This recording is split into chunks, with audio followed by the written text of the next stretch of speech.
Welcome to Wholesaling the Cool Way. In today's episode, we're going to be going over pay-per-lead. So if you've been marketing in real estate for a while, whether cold calling, texting, direct mail, and you're looking for something to supplement your inbound leads, pay-per-lead can be a great channel for you, and it's completely hands-off, so you don't have to manage anything yourself. So we're just going to dive right into it. We're going to share a couple of different sources that we've used for pay-per-lead and kind of share the costs associated in the process behind it, and hopefully, give you some ammunition to go forward and try one of them out. So I can just jump right into it, and then you can kind of jump in on your experience after, if that works for you. Yeah. So Awesome. you're gonna list the companies that you've used and what kind of results you're getting with it. Yeah, exactly. Yeah. So the two main companies I've been using for the longest, one is called PropertyLeads.com. The other one is called MotivatedSellers.com. Second one actually did a rebrand. They used to be called NeedToSellMyHouseFast.com. So just want to mention that for anyone, but those are the two current names, PropertyLeads.com, MotivatedSellers.com. They're both similar. I've noticed a bit better lead quality with PropertyLeads.com. However, I've noticed a lot fewer leads with that source. So that's why we're kind of doing two at the same time.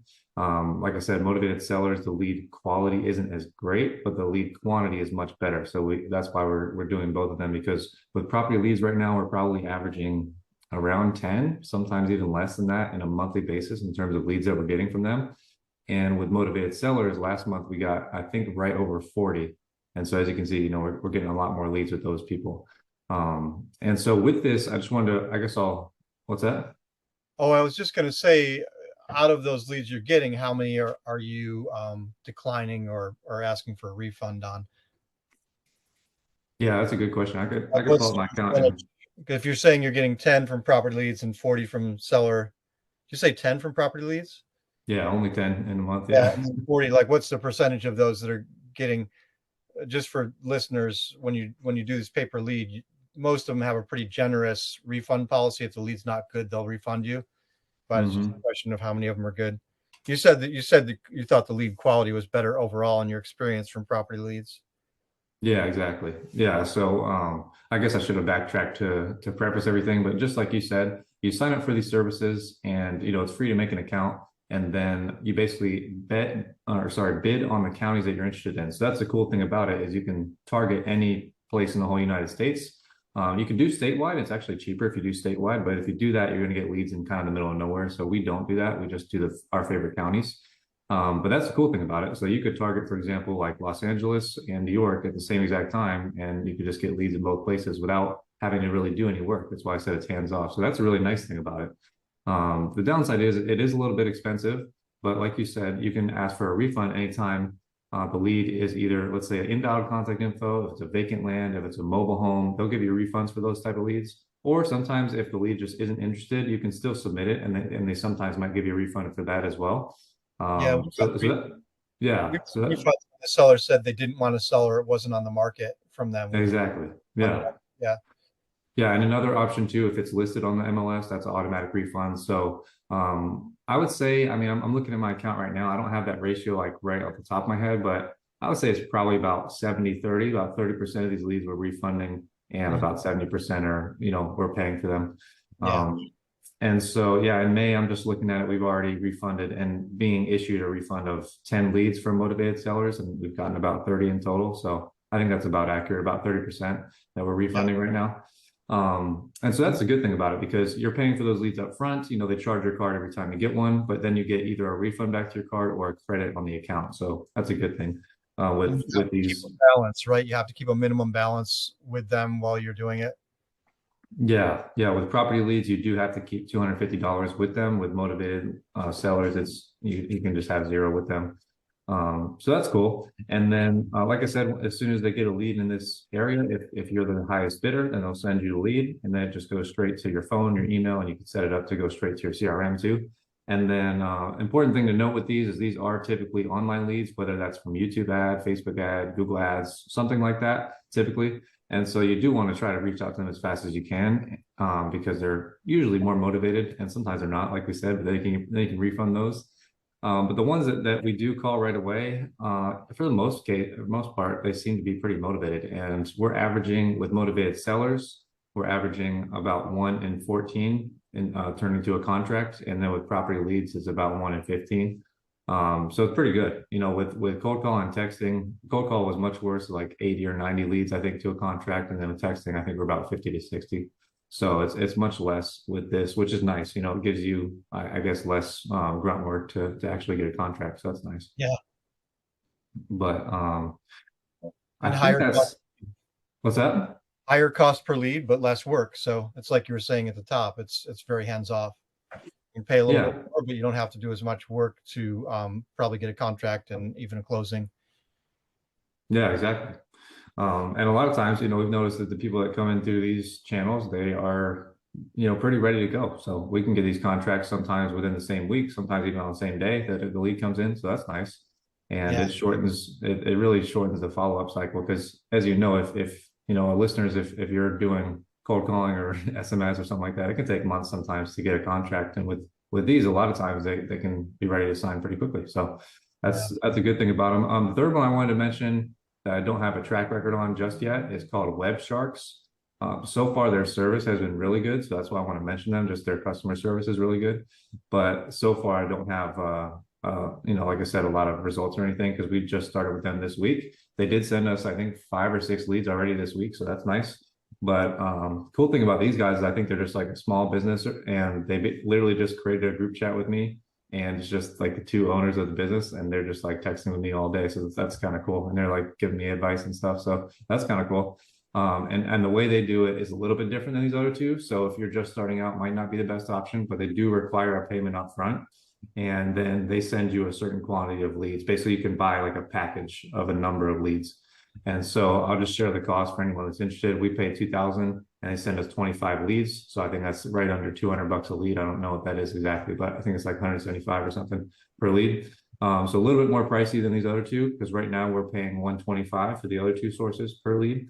But they pretty much told me that they will guarantee me a deal with my first package. Like they really want me to get a deal, I guess, so like I can continue being a customer, obviously. So I'll report back on that. I think within a month-ish, I should probably get all of those, leads that I bought, and then we'll see if we have any promising candidates or maybe a contract. So I'll let everyone know how that goes. But that's been great service so far. They also offer like management for anything online, basically. So SEO, PPC, Facebook, that stuff like that. They offer that too. So that's pretty cool. And they came recommended from Brent Daniels and those guys. And so one of my friends actually, who's also in North Carolina, worked with them and had good results. So that's why I tried them out. So yeah, I'll report back on how that goes. But as far as I know, the two best ones are the ones I shared, so far, Motivated Sellers and Property Leads. I've heard of some other ones, but I haven't tested myself, so I don't want to mention those. But yeah, those two are good. And like I said, when you sign up on those sites, another thing I want to mention, they will have the highest bid, and a lot of times it's really, really expensive. And so don't be like caught up in that, and don't go to try to beat the top bid or something, because you'll run out of money real quick. I learned that the hard way. And so what you want to do is just be the lowest bid in all these counties that you're interested in, and literally just do that. Like don't be the highest bid, because then let's say your budget for the month was like $1,000 or $2,000, for example. Let's say 1,000, and your top bid in your county is 500. If you are 500, you're only getting 2 leads. But if you were at 125, that goes into 1,000, what, 6 times? I think that's right. So then you get 6 leads, and it's still not a lot, but you get way more than if you were the top bidder. And so a lot of people think that when they're the low bid, they're not going to get these leads, but you still do. So just wanted to mention that to people, to not be the highest bidder. And then you keep your cost per lead relatively low, because a cold call lead can cost anywhere between like 30 to 50 bucks.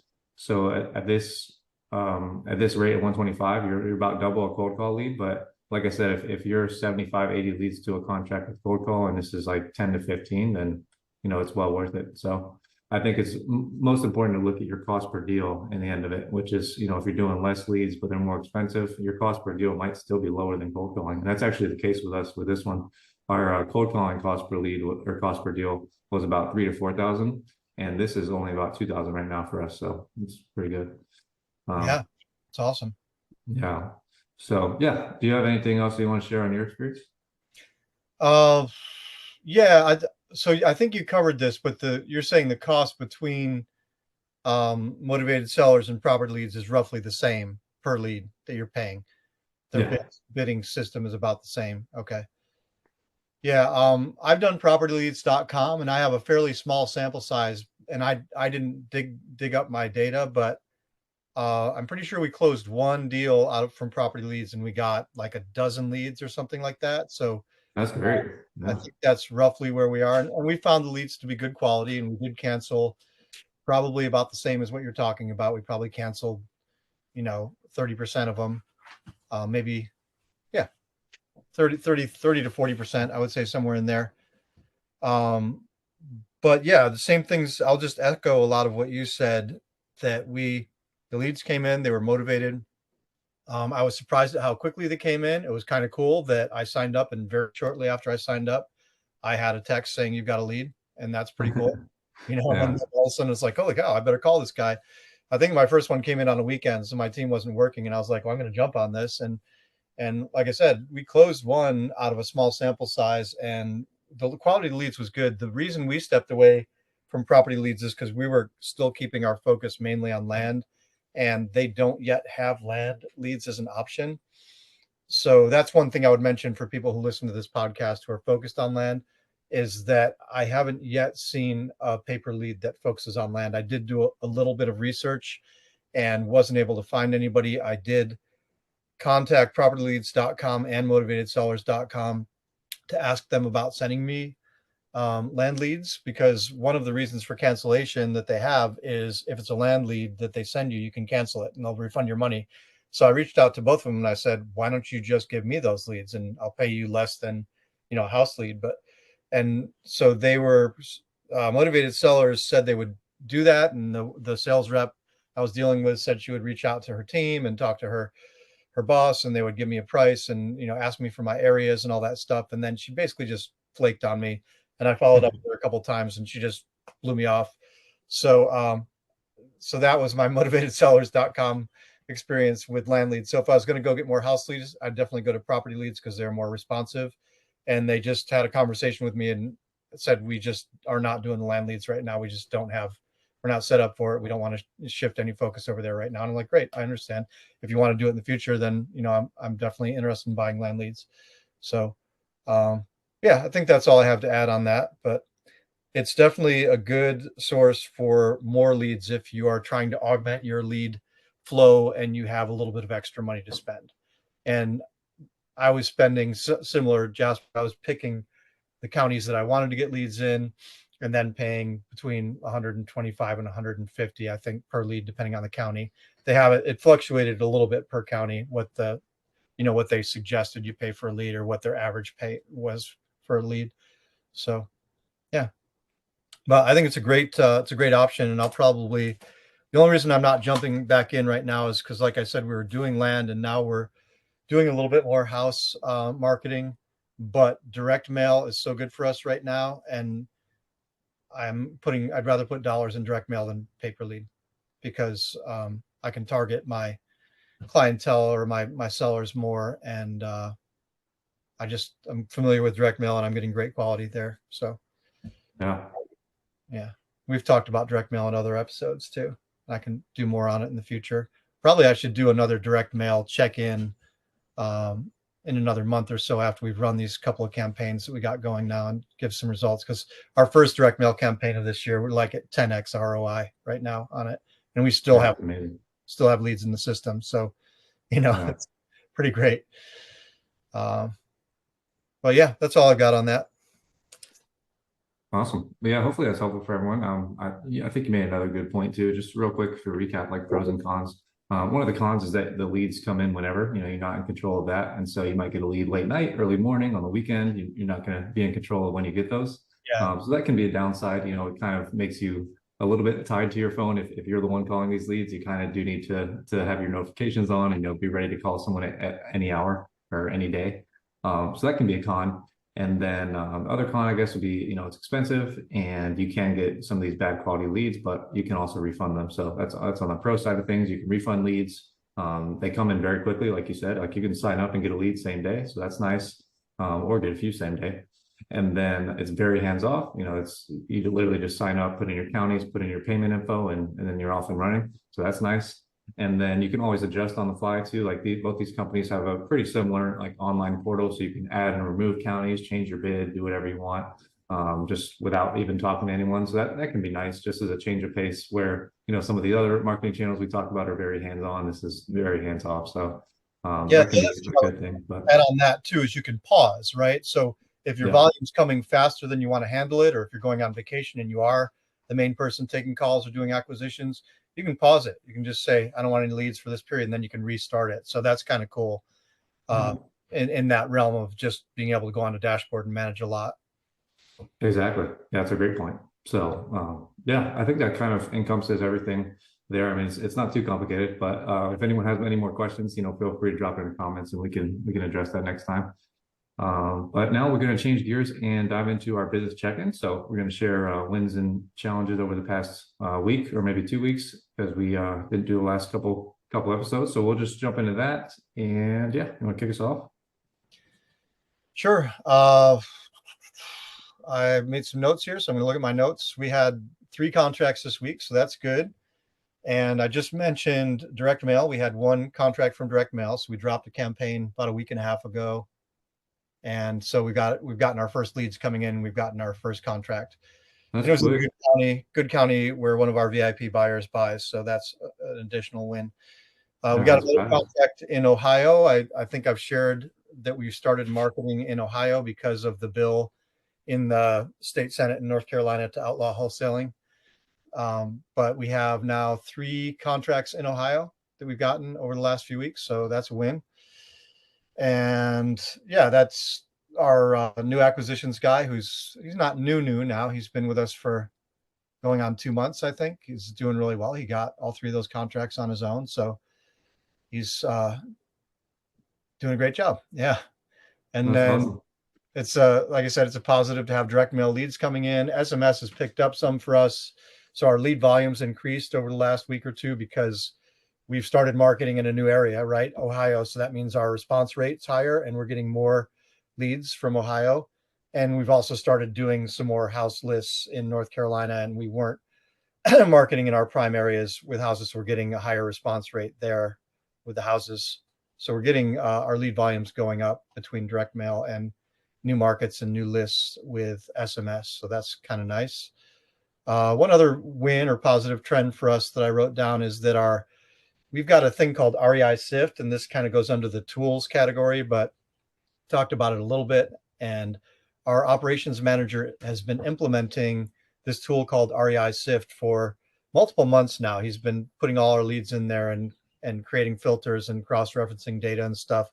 But the upshot of it is that it created a little bit of a crisis for us because we were like, holy cow, look at all the overlap we have with all the lists we have and the people we've been marketing to. And we're really wasting marketing dollars, hitting people too frequently and, pulling the same list. So it created a crisis because we had to really branch out and go into other counties or other states or pull different lists. But it also is saving us thousands of dollars a month that we were spending on lists.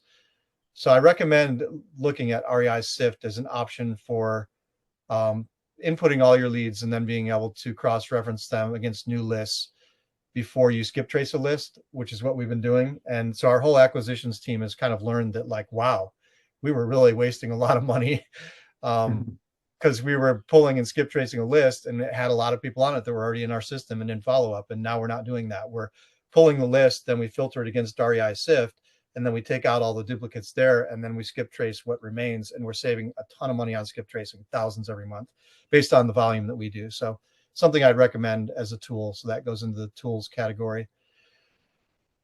And then as far as challenges go, we've been a little bit slow with disposition. We've got, some new properties in Ohio. We've got some other, I don't know exactly why. I've been digging into it a little bit. I'll dig into it more this week, but I think we have like 10 to 12 properties in disposition, and things have not been moving.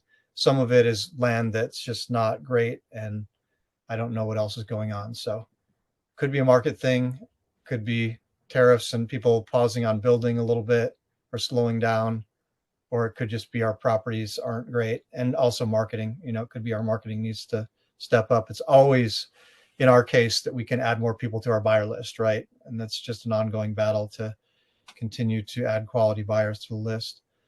So we're also focusing on that. Ghosted sellers, yawn, we always have ghosted sellers. So it's just something to mention for people, that it's not something to freak out about, because you're going to get sellers that ghost you, especially in today's market where everybody's jumping into wholesaling because they've learned about it on YouTube, and sellers are getting a ton of contact from a lot of people. They have an illusion that their property is worth more, or that they're going to do a deal with other people. And so it happens. Our Podio has been a challenge for us. It's still not up to speed.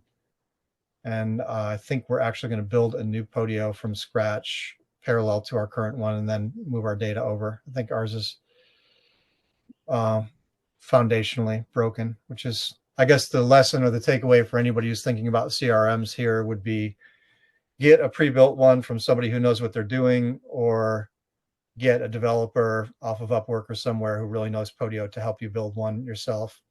Because I had somebody on our team build our Podio, and they were confident they could do it. But when we look at our backline and the workflows and stuff, it's like a tangled web that's not as functional as it should be. So really, we need to build a new backline so that the workflows are very orderly. And I think that's where we're at. So that may be TMI for CRMs, but CRM is essential. And the reason it's a frustration for me is pulling KPIs is still more work than I feel like it should be when I'm doing deep diving on trends and how we can grow and improve, and what's working, not working. And I've wanted to have that stuff at my fingertips, and I have it more so now, but it still needs to be fixed. So I'll stop talking about that.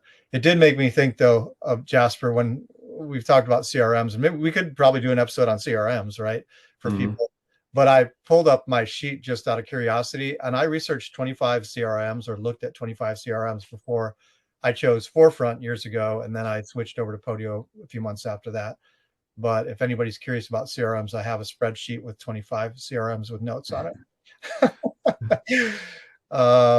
Other than that, we've got a property that's hasn't sold for months and months. That's a sub-2 we paid a mortgage on. I've talked about this. I'm going to go down there and visit that property on my way to the beach this week, and get my eyes on it and make a checklist of what we need to do to get that thing sold. And then as far as marketing and dispo goes, we're suspended and or banned on Facebook Marketplace and Reddit. We tried to use Reddit to do the same thing we do with Facebook Marketplace, because there are threads where you can post stuff in neighborhood groups and things like that. And we quickly got banned because we didn't have enough karma in credit. You have to build up karma before you can post things. So we're not commenting on other people's posts and engaging in the community enough to be able to post ads for properties. So anyway, I learned that this week. And yeah, the big challenge for me, if I'm just being completely transparent and honest, is our business this week. We haven't closed anything in May yet. So we closed, I think 9 deals last month, and had, a really great revenue month. And then this month has been just crickets. And we have 3 things in escrow set to close in June.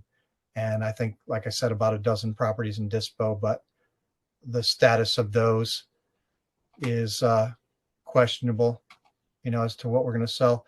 Why don't I do this? This might be helpful for some people. I'll share my screen and share my dispo tab.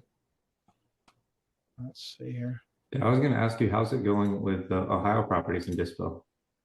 So here's what I've got in dispo right now. I've got 14 listed in dispo. And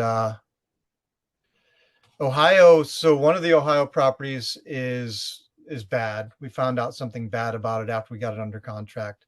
It was kind of unbuildable, and the seller was not fully forthcoming with it. And so we contacted the environmental health, or the planning for that property, and they were like, yeah, you're like the 10th person who's reached out about this property. It's not buildable. Drop it. So we probably should have made that call before we went under contract on it, but we put it under contract. And then we have 2 other Ohio properties, and I think we're just starting on the marketing on those. So, but you can see our statuses here. we've got a bunch that are, we got warm, pending cancellation. That's the Ohio one I just mentioned. We got a couple that are hot that we have some buyers who say they're going to pull the trigger on, and those are a package. They're both Gene Lane there, and then this one we own it, so that's just one that doesn't perk that we accidentally bought because we're trying to do an A, B, B, C and help the seller out, and we ended up stuck because the buyer backed out. So that's one we can only sell as a recreational lot. We have a couple, you can see the date of deal. Some of these are new, 5.8, 5.10, 5.8, 5.9, and some of them are very old, 5.10. So we have a few that we're still figuring out, and then we have a few that are like this one just came in here. I think that one, oh, that's the one I said came in from direct mail. That's in Mebane, North Carolina. I'm hiding these because in case somebody wants to try and poach my deals, I'm not showing them all right now. Yeah, good idea. But anyway, so that's just to show you that I currently have 14 in escrow, but I wouldn't count the one that we own. And then one of them is the one that I was saying here that, we've had for almost a year now that we need to get sold. That's a sub 2. So then you take those 2 out and one for cancellation brings us down to like 10 or 11 that are saleable. And we're working on them, but when you look there, we got 3 of them on pause, which means we're still doing research on those, and we're not sure, based on title or the property itself, whether we're going to move forward. And then we've got, 4 that are listed as cold, which means we've tried some marketing and we've not been able to do much with them. And then so that leaves 2 warm and 2 hot, which really puts me at like 4 to 6 or maybe 8 properties in dispo, not 14. But that's in my mind. So I don't know if that's helpful for anybody to look at how I organize things here, but we've got our, the location, the deal temperature, the status. These are all pending. Property type, vacant land. We put or house, and then we usually put like the type of buyer we're looking for. This is part of the problem here too, is that wherever the price is or the type of property, we're probably looking for indie buyers for most of these, and those are harder to sell usually. And then we've got our asking price, the date of deal, deadline, our costs. So we can see our profit. Or not, there's no profit yet, but if it goes to transactions, we'd see what the profit would be based on that. But yeah. What was your question, Jasper, about the Ohio deals? Yeah, it's still, the contracts are pretty new. One of them's dead, as I shared, and then the other 2, we're still finding our way with that and going on investor base and trying to connect with buyers. And we do have some buyers already, on our list from investor base, but most of them want to do houses. So we're doing a round of house marketing next. These are vacant lots that we have in Ohio. Nice. So hopefully we sell one or both of the lots that are not pending cancellation. Yeah. But yeah, I think that's about it for me. That's the victories and challenges and the nuts and bolts of things. Awesome. So, yeah. Do you have stuff? Why don't we switch over, Jasper, and have you do your KPIs and week in business or 2 weeks in business? Yeah. Yeah, that was helpful. I was just curious myself for my own reasons how it was going with Ohio. Yeah. So yeah, I could do a breakdown on that, further breakdown on the new market. Maybe I could do that next week. Just look at where we're at so far. Just give the numbers of marketing pieces and leads and contracts and all that. Maybe we'll have sold something by next week too. See. Yeah, sounds good. Sounds good. But our contract rate is a little bit lower than North Carolina so far. Just I think our contract rate, our offers to contracts is a little bit lower. I think we're 20 offers in one contract so far in Ohio, and normally we're 12 offers in one contract in North Carolina on average. So, but that's a new market, and we're still getting the lay of the land. Yeah, we'll see. I'll do a deeper dive on it and get a report together on it. Awesome. Well, that's encouraging though for anyone listening. I think it's only been 2 or 3 weeks since you launched in that market, and you've already got 3 deals. So that's awesome. Yeah. I mean, that's very encouraging. So for anyone listening, I just go to show you, especially when you're doing SMS marketing, it's very easy to kind of pivot and launch a new market. So kudos to you for that. And if anyone who's listening is interested in doing the same thing, definitely reach out to Mark or drop a comment, and he can definitely get back to you on how, the steps you took to do that. So Yeah, I've got a whole bulletin in my podio about things we did, things that's to awesome. consider and things we did, you know. Yeah. Yeah. Awesome. Well, yeah, we can switch over. I'll just Yeah. Let us know how your week went. pull up my week. So this week was good. We got 3 contracts on Mother's Day, so that was interesting. Nice. And so we're counting that for like this week because typically we end our week on Friday, and then anything happens on the weekend, we count towards the following week. And so anyway, Warnie actually, which is the only mother on my team, worked on Mother's Day. I didn't ask her to, but she just had a few hot leads she was working on, and she literally came in on Mother's Day, and I wasn't really doing much, so she just asked my opinion on a couple of these leads, and she contracted 3 properties on Mother's Day. So I thought that was awesome. And kudos to her for doing that. And today's actually her birthday, so it's really exciting. But yeah, so we got 3 on Mother's Day, and then got 2 more this week. So it's a great week for contracts. We got 5 in total, and I don't know the exact breakdown on where those came from. I think one of those was a PayPerLead, and the rest of those were SMS. I can pull that up though. But anyways, that was our weekend contracts, and then we That's got nice. 3. Five is What's awesome. that? 5 contracts is awesome. I know, yeah. We've been teams has been crushing it this month and with all avenues, so that's been good. But yeah, so far this month we're up to 10, so I guess averaging 5 per week. So hopefully we keep that up. We'll see see how it goes next week. But yeah, we've been doing good with contracts, and I just want to check and see where those came from in case anyone's interested. But in terms of our other numbers, we got 3 deals sold this week. One of them was in a brand new city for me called Alexis, North Carolina. So I never heard of that city before. Heard that one But yet. but yeah, that was the one that came from the PayperLead, and it's in Gaston County. I've just never heard of the city before. So anyways, but we got that one contract, and then we got it sold this week. So that was awesome. And hopefully we can close our first deal on that location. And then we got another one sold in Rayford to one of our VIP buyers, which was awesome. It was actually interesting. I guess, I mean, hopefully she doesn't hear this, but we marketed this property and it's really rough shape. Like the people basically looked like they were using every room as a trash can, basically. Like you couldn't even see the floors. And so as soon as we got the pictures, I was like, man, we're probably gonna need a reduction on this one. And we've been having, I'll touch on that in challenges, but we've been having just bad luck lately with pictures. I mean, we lock up most of our properties sight unseen, obviously. And so a lot of times you get the pictures and you can be disappointed with stuff like that happens. And then what we have to do is go back and get a price reduction. And then that's kind of 50-50. So anyways, we lost a bunch of deals doing that lately. And so this one I thought was going to be the same thing, like same story all over again.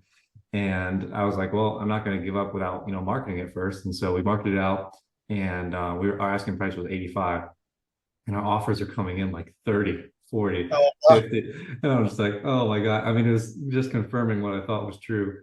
And so, I was working. I got some people up, and still, I think our best offers are like 50 to 60 range. And, we contracted much higher than that. And anyways, and so then we get one of our VIPs coming in, and she was like, I'll take it today at full price. And of course I didn't want to jump on it. We've talked about dispositions before. And so I was like, well, we're getting a lot of offers on this one. Is that your best offer? Which wasn't a lie. We were getting a lot of offers. They were just lowball offers. And so she was like, yeah, that's my best offer if we can lock it up today. I was like, okay. And so I got back to her like a couple hours later because I didn't want to seem urgent, but we contracted it with a VIP buyer. And so really she was just like the knight in shining armor on this deal, because without that we wouldn't have sold it, and we would have had to get a price reduction, possibly lost the deal, all that stuff. So that was a huge victory, and just goes to show, when you build relationships with buyers where you like them and they like you, you can sometimes get away with stuff like that where you might not have been able to sell it that high to anyone else but that one person. So that was a lucky swing for us. So that was awesome. And then third deal that we sold was another fun deal story, because it was kind of the same thing, but nowhere near as bad. Like we were getting a bunch of offers, but we were marketing for 210, and our offers are coming in the 190 range. I had some offers come like 160. And sometimes when I get those offers, I just consider removing those buyers, but they gave me an offer, so I don't remove them, But sometimes when it's like everyone else is 30,000 higher and we're getting these offers, I'm just like, did you even look at the property? You know what I mean? But I was like, yeah, it's kind of anyways. like a slap in the face. Yeah. Yeah.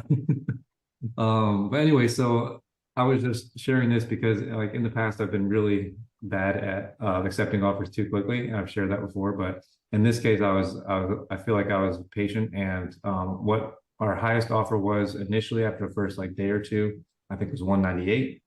And this was a buyer I actually wanted to sell it to because we have another property under contract with him. And so I just basically told him kind of the same thing where I was like, hey, we have other offers on the table. Can you let me know your highest and best? And he came up like gradually. And then we got all the way up to 2075 and we locked it in with him. And our Wow. other offers were at, I think the best second offer was at 202. And so just by being patient, we were able to net an extra 5,500 bucks on this deal. So that's just that was a Huge. win for us. So yeah, just wanted to share that. But basically, just wanted to share that because we've done an episode on Dispo. But anytime you do get multiple offers, share that with buyers. Even if, like I said, they're lowball offers, they don't know that. So a lot of times, if you tell a buyer that you have multiple offers, then it kind of gets that fear of loss in their mind, like, oh shoot, they might sell this deal. Almost.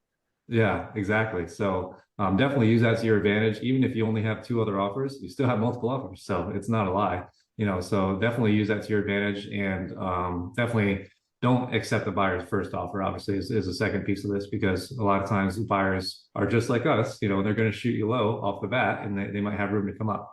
So definitely give them time and kind of encourage them to come up a little bit before you accept their first offer. So yeah, I just want to share that. Yeah. And States, like you otherwise, said. we closed. I guess we technically closed two this week, but the other one closed like late on Friday. So, yeah, I guess we closed two this week, but I just didn't count that one yet because we didn't get funds from it or anything yet. But the other one that closed is a better story anyway, so I'll share that one. It was very, very interesting story. So I'll just go all the way back on this one, but we got this from an SMS lead and came in a while ago. I'm just trying to pull up the exact numbers, but we got this one from SMS, got it under contract in February of this year. And when we got it under contract, the seller had his daughter living in the property, so he wanted some extra time to close. So it wasn't like something we were trying to close right away, anyways. And so I think we scheduled closing for like May originally. And then, well, I'll just share this real quick. So the lead came in October 23. So this is a really old lead. Like we've been following up with this person for almost 2 full years, about a year and a half. And then we got under contract in February. So that's just a testament for my team for following up that much and then finally getting it under contract. But like I said, we scheduled about a 90-day close from February to May. And then he reached out to us and he was like, my daughter's moving out sooner, can we close in April? And we're like, absolutely. And so we had actually already got assigned pretty soon after we got under contract, but we just let the buyer know, the situation. So they're going to have to wait a while. And so anyways, April rolls around and we're getting ready to close and everything was looking good. And then probably about a week-ish before closing, the attorney reaches out to us and to him and they're like, hey, we found this judgment. And it was actually from his late wife. And so I've discussed this on a prior deal, but it was a different situation where this prior deal, the seller's daughter had a judgment against her, but she didn't have any property. So it became assigned to her property. In this case, the ex-wife, or I mean, she's an ex-wife by death, but she passed away and she had a judgment against her. And so I guess it transferred to his property. I guess that's the way it works. So that was a first for me. I didn't know that either, but it seems Yeah, like, that's easy. yeah, it seems like pretty much judgments don't ever go away. So they'll Yeah, get you one way or another. it should die with the ex-wife. If she dies, the judgment should die. That's what I thought. Yeah. And so, obviously he was super pissed and we were just kind of confused because, I'd never seen that before and we didn't really know how to help him.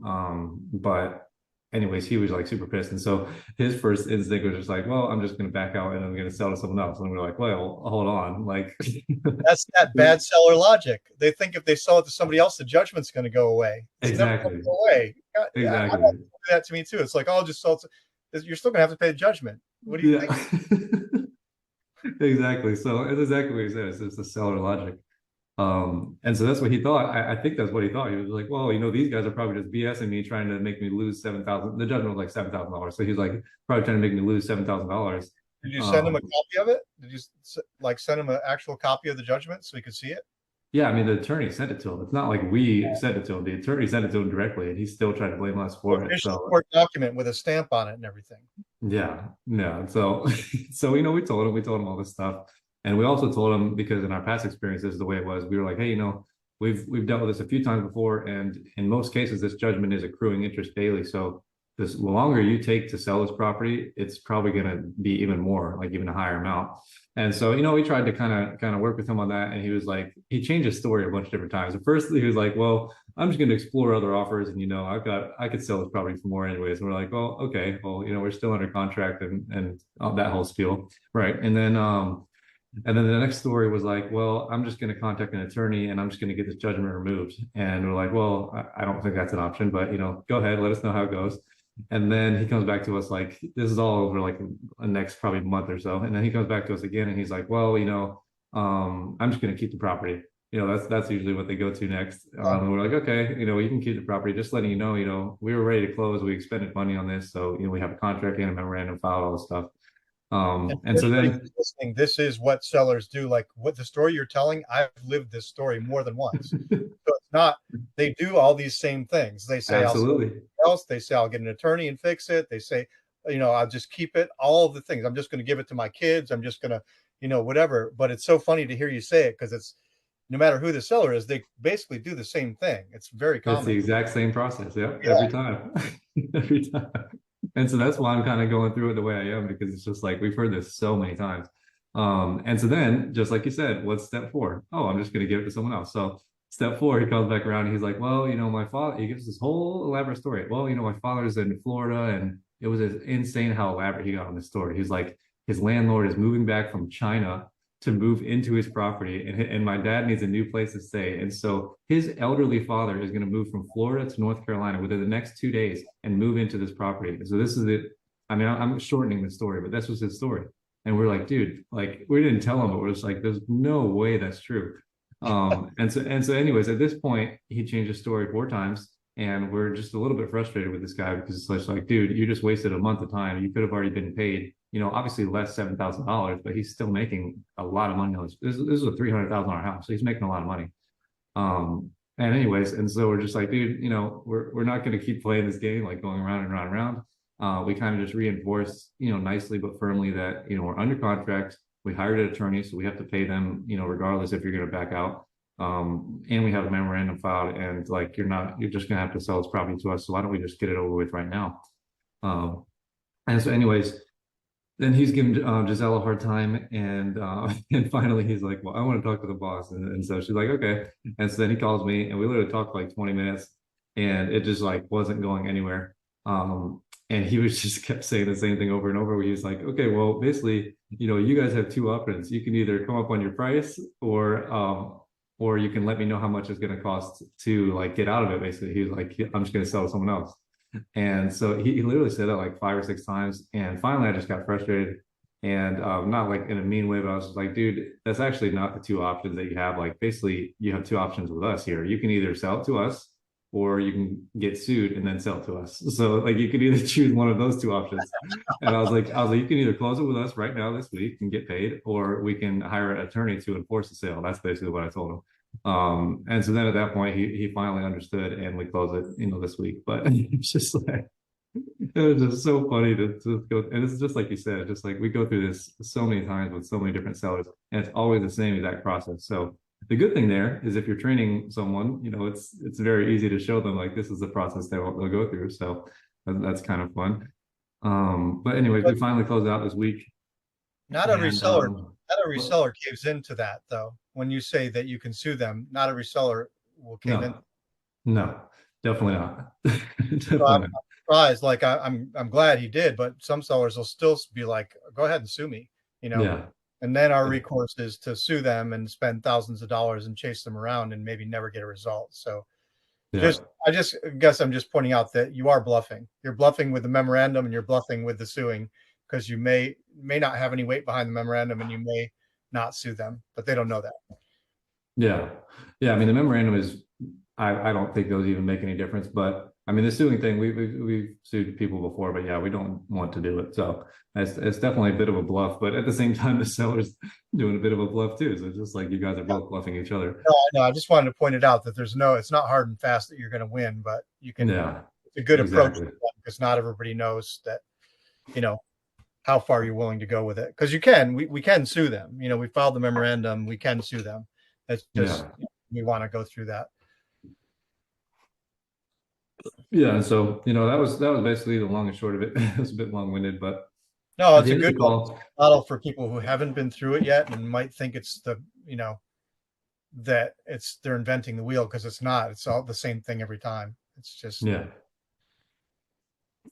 yeah, and maybe it has something to do with that, just like the human nature thing. I've heard that before. That like there's 4 stages of denial or something like that. I don't yeah, know, it's, but it's like the stages of grief in a way, denial. yeah, yeah. Um, So I think yeah, it's something like that. There's probably something that we can make up for like the 4 stages of sellers backing out or something. I don't know. we should, we should, yeah, Yeah, but yeah, it's a great point. For anyone who might just be getting started, if you are going through that, you're not the only one, and just stay patient and hold your ground because if they did sign a contract with you, legally they technically have to abide by that contract, and if you wanted to take it all the way, you could end up enforcing your contract. So that's always an option. yeah, But yeah, so we got it closed, and all that work for not I know an insane profit. We only ended up making $8,500 on this deal, but we still it's $8,500 we wouldn't have had. So I still wanted to get yeah. it closed, obviously. But But you didn't offer to pay any of his judgment because you were making so little already. You were just like, no, it's on you.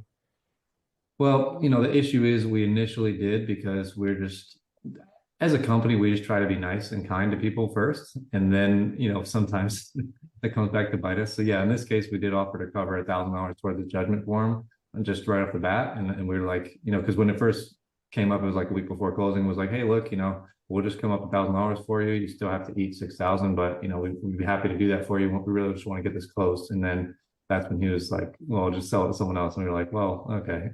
So then you set a But precedent too of like, you come up a little bit. Now he's trying to get you to come up more. That's part of exactly, this. Yeah. exactly, yeah. So I But mean, just next time. sorry, this is on you. Because we have in our contract, we do not cover judgments, liens, HOA fees, blah, blah, blah. We have that right in the contract. So Mhm. when people sign it, we can refer back to it and say, the contract you signed says we don't cover this, this, this, and that. So if we're Yeah, doing any of that, we're being really nice, but we don't have to cover any of it because you already signed a contract. You yeah, probably have that too, right? yeah, exactly. So yeah, I mean, it's nothing against my transaction coordinator. She was handling this, and so that was her first thing to do, which is totally fine. But yeah, in the future, we would just not offer money because, like you said, once you offer money, they expect more, and so that can be a slippery slope. But yeah, in the future, we just probably hold firm. But I'm just proud of her for handling it all up until then on her own, and it's fine that I had to step in at the end. It's no big deal. But yeah, going forward, we'll just change our process slightly. So. But yeah, so that was our eventful closing story of the week. That's a good story. Yeah. Yeah. So the other one, I mean, when you think about it, you break it all down. We like got this lead in 2023. We followed up with him all this time and all this time, just to not make a huge fee, but they're not all home runs, and so all the base hits add up too. So it was still a win for us, and that way we still, the buyer wasn't too happy with the delay and everything. He's still happy with us in the end. So. Yeah, so that was that. And then our other closing this week, I can share that story next week because that wasn't smooth either, but that's okay.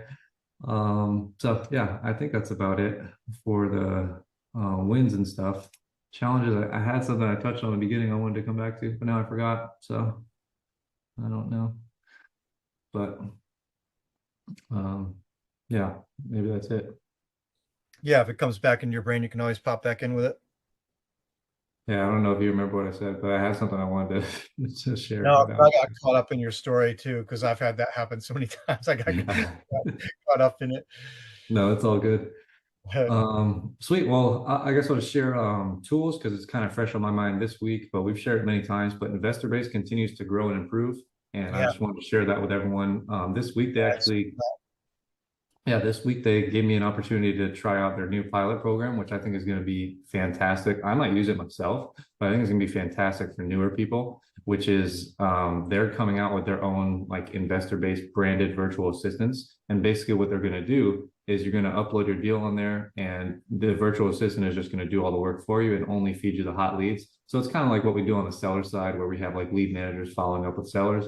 They're doing that for you for buyers, and then they're just tagging all these buyers as interested, and then you just have to follow up with hot buyers rather than calling them all yourself. So they're going to offer that as a bolt-on service pretty soon. and they gave me an opportunity to try it out, and it was sweet. It was just like I described. They called through all of the investor-based buyers in the area, near my deal, and they just tagged all the ones that were interested, and then I was able to just follow up with those people. So it was really nice. So yeah, just wanted to share that with people. And they've also lately, they've added a few new features. I don't know the last time we touched on it, but they added a listing feature now. So it's similar to Investor Lift now, where you can list your properties on there, do photos, do all kind of stuff right there within the platform. Then you can share that link with buyers. And then they also, I don't think it was their service necessarily, but they added like an affiliate service where it's called Investor Boots, which is pretty cool. I actually tried that out for one of my properties this week, but it's basically just a nationwide photo service, similar to some of the other ones we might have touched on, but they seem to be pretty solid. I'm working with them just to test them out on one deal, because it's actually in Roanoke Rapids, North Carolina, which I've never heard of. Yeah. And so I'm testing them out on that deal. And for example, like Velocity REOs, nobody would help me. Another service called NVMS, nobody would help me. This service, they helped me, and they scheduled it within like one day. So far so good, but that's pretty cool. I don't know if that's their company or if they're just affiliated, but that's pretty cool. It's a little pricier than the other services, though, if I'm remembering correctly, right? It is pricey. Yeah, it's $180. So a lot of times you can get pictures for like $50. But in this case, since it was so far out of radius, I didn't have anyone, so I just worked with them. But I really just wanted to see what their communication stuff was like, and it was really good. So I would recommend that to people also. That photos in lockbox or just photos?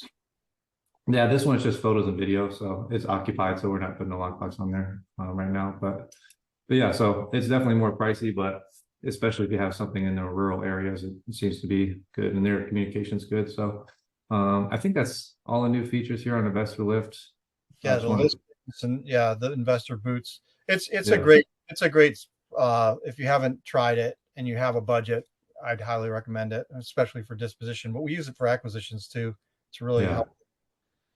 Yeah, it's a great tool, and it's just cool. And when you look at something like PropStream, and then you look at something like Investor Base, it's night and day with the platform and the how user friendly it is and how up to date it is, and just the. I'm not saying PropStream and Investor Base are the same thing. I'm just saying when people build a site that's really highly functional and user friendly and intuitive, it's really helpful. And then they've got a lot of energy as a company. They just keep rolling out new features, and they're just kind of popping. They're young and excited to be growing this company, so it's cool. Yeah.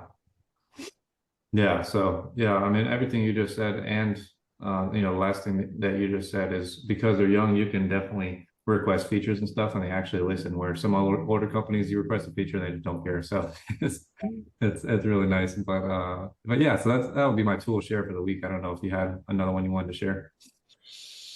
No. I mean, we posted our first listing on Investor Base last week using the listings feature, and then REI Sift I already shared earlier, and I don't think I have anything else right now. No, I don't have anything off the top of my head. I didn't write anything down. So yeah, that's it for me. Yeah, no worries. Awesome. Well, I think that's about it for our week then. Usually we like to share something from books or podcasts or anything else as we wrap up. So do you have any inspiration you want to share? I've been reading a lot of books lately. That's one of those periods where I have like 5 books going at the same time. But Hmm. I guess the one that's most business oriented would be Raise Your Game. Have you heard of that one? Alan Stein is the author. I don't think so. No. I thought you might know of him because he's a basketball performance coach, and he's worked with really high level people, NBA and college and everything. Mark Yeah, helped. we actually used to do his training, but I didn't know he had a book. But you and I used to do his stuff together. Alan Stein. Yeah. Yeah. Anyway, it's called Raise Your Game, and it's really good. I like it, and if you're a sports minded person, you'll like it because he does use examples from his experience with basketball, or he uses basketball players he's worked with for examples of principles. And it is a lot about you know uh, being thorough and being consistent, and also there's a lot in there about finding your what I would call in the framework of strategic coach, like your unique ability, what you're good at, and focusing in accentuating your strengths, understanding your weaknesses, and going forward with both those in mind. And so it's a really good book in that framework. And like I said, he cross references basketball a lot, which I like because I'm a basketball fan, former basketball player. And Yeah. but I heard him on a podcast, and I bought this book, and I've had it sitting on my shelf for 2 or 3 years. You know how you listen to a podcast, and you're like, I gotta get that book. And Yeah. finally I'm reading it, and it's really good. I'm really enjoying it. So I'd recommend that That's one. It's called awesome. Raise Your Game by Alan Stein. So, Nice. Yeah, I'll have to check that one out because yeah, I used to do his weightlifting stuff back in the day, and that was really good. So that's yeah, awesome. his voice in the book is really good. It's just really clear, to the point. Like, I like books where there's not a lot of fluff. They're just telling snippets or stories, and talking about principles, and then just goes and moves. It's easy read, I would say. Yeah, well, thank you for sharing. Sure. For me, it's kind of the same thing. I've got a bunch of different books going right now. So still reading that book, Unreasonable Hospitality. I like that one a lot. I just finished Who Moved My Cheese because a very quick read. That's a fun book. It's just kind of like a parable. So if anyone's looking for something easy to read, that's a really good one. And I really like that one. It's just, kind of the title is self-explanatory, but it just talks about how to pivot and move in times of change through a nice little parable story about mice and men. It's kind of cute. But that was a good one. And then I'm reading this book by Nick Huber called Sweaty Startups, I think. And I like the premise of that book. He basically just talks about like contrarian business advice, basically, because a lot of people, that they talk about just coming up with some revolutionary business idea. And I think, America obviously glamorizes that, which is great. If you come up with that, it's awesome. But he just talks about the exact opposite, which is just like, who would you rather compete with? Someone in Silicon Valley who's raised $1 billion, or the mom and pop who doesn't answer their phone when you call their business, because they're just like an old retired type of business owner, And so he was like, just encouraging people to get into the trades, whether that's real estate, plumbing, electricians, all those type of businesses that are basically owned by a lot of these, baby boomer type people. And a lot of the newer people like my age and our generation is not interested in doing that type of stuff. And so it's leaving just a huge, whatever that's called, like a huge blue ocean for people that are going to go into there and kind of put some technology and stuff into those old businesses and really scale them up. So Yeah. I like that advice. I think it's great advice for anyone who's listening or trying to get into business. I think it's awesome. And he also prioritizes like cash flow. He's like, it's not important to like work on selling your business in the short term. Short term, you want to make money. In the long term, you do want to sell your business. But when you're starting a business, you should be making money within the first 3 to 6 months. He's like, you should not be not making a profit within your first, 3 to 6 months. So that's a good one. And then last thing I'll share, I listened to the podcast with Andrew Wilkinson this morning. I really enjoyed that one. And he's a dude who wrote a book called Never Enough, which is one of my favorite books, actually. I read that not too long ago. But he founded a company called Tiny, and he founded it to basically mirror what Warren Buffett does, where he just buys businesses. And so he's bought a lot of notable businesses like AeroPress, the coffee maker, and Dribble, a software company, and another company called Letterbox. But anyways, he was just talking about that. And the takeaway that I wanted to share was that he said when he was getting started, a lot of people used to talk down on lifestyle businesses, like businesses that serve the founder's lifestyle. And what he said is he kind of ended up creating a mix of both, where a lot of people put a stereotype on lifestyle businesses as being just like a small business that maybe is under $1 million. The founder might make like 100,000 a year, but they get to do whatever they want because they don't work that much. But he said, it's actually easier to grow a business to a large number, like 10, 20, $30 million, and you still have a lifestyle business because you have all these managers in place for you, and you can still go and surf all day. But in this case, you're making way more money. And so he's like, he just kind of married the two, where he has a great lifestyle, but he still makes a lot of money. And so he didn't fall for the first version where you don't make a lot of money, but you have a lot of free time. And he didn't fall for the latter version like Elon Musk, where you make a ton of money, but you have no free time. He's like somewhere in between. So I really like the way he articulated that. So just wanted to share that. Cool. Yeah. Yeah. I like it. Yeah. Awesome.